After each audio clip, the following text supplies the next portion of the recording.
Andrew West /newspress.com Athens, GA. I am here to tell you what it is like to evacuate Fort Myers ahead of Hurricane Irma. It is hell on wheels. My wife Janet, our little dog Bo and I, headed out on Thursday morning after securing motel reservations on Tuesday in the last motel that took pets with a vacancy in and around Atlanta, or so the lady at the AAA said.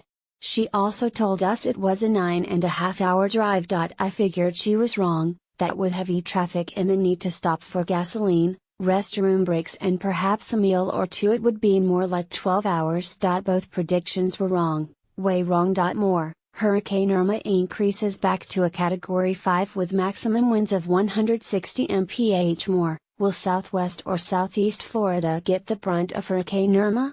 More, Hurricane Irma, authorities beg Florida Keys residents to evacuate in few remaining hours. We left our home at Shell Point at 5:56 a.m. We arrived at the motel, the last guests with reservations to make it, at 11:06 p.m., a drive of 17 hours and 10 minutes, Janet and I switching off to avoid fatigue. Our first encounter with price gouging was at a Shell station along Interstate 75.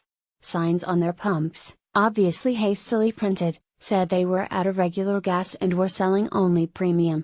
But I punched the regular button anyway and had all the gas I needed, which was only 4 plush gallons. I stopped 4 times, when our gauge was down to 3/4 of a tank, and never bought more than 5 gallons. The problem, as I had predicted, was that we were not the only car on the road. We hit bumper to bumper traffic just north of Punta Gorda, creeping along, stop and go, speeding up after a stop to 5 or 6 miles an hour, sometimes 60 or 70, and then, bam, a sea of red tail lights ahead of us, and full stops, repeat, repeat and repeat, all the way to Macon, Georgia, where we turned off and took 2-lane roads to Athens, about an hour and 45 minutes away. It is normally an hour, the people at the motel told us. There were many delays due to cars broken down alongside the road, often with flat tires. The State Patrol generally stood guard, their red and blue lights flashing, to protect the crippled from the moving vehicles with a tendency to go as fast as possible. I am not sure the patrol presence didn't do more to mire traffic than they helped. It was 2 patrol cars that caused the first slowdown, just north of Punta Gorda. They were guiding traffic around 3 cars and 2 trucks where the drivers were changing tires. Some sharp stuff must have spilled on the highway. The bumper to bumper traffic was constant after that. I estimate we had a total of 7 to 10 minutes of near normal speeds, tucked into sections of a minute or 2 at a time. Our rest stops were limited to 5 or 10 minutes, just enough time to let the dog urinate and take a short walk. We, the humans, stretched and tried to settle our nerves to little avail. We never stopped for food, subsisting on chicken wings and some browning celery sticks I had purchased at Publix the day before, some cookies Janet has baked, and a run-through at a drive-in window at Burger King, where, once again, we were at the end of a long line. Hey, husband, wife and small boy were wandering around the Burger King parking lot, looking hungry and bedraggled. They didn't go inside, didn't buy anything. Janet offered the man a tin of cookies. He eagerly took a single cookie and ate it, offering none to his wife and child. We tried to give him the whole tin, but he refused.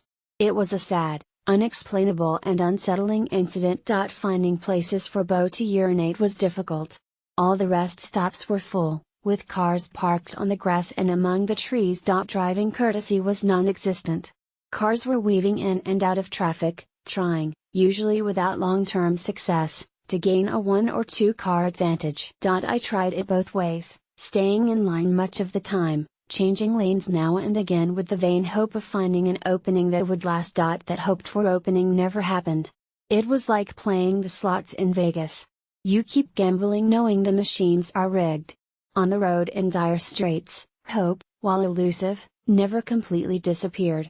That was exceedingly frustrating. The big rig truckers, limited to the right 2 lanes, were courteous and predictable. The good news? It is for you stay-at-homers. The traffic head south was as light as a midweek in July, except for the out-of-state electric repair trucks with their big booms coming to help as soon as Irma hits. I estimated we passed at least 200 of them, traveling in small caravans of 6 or so up to a dozen.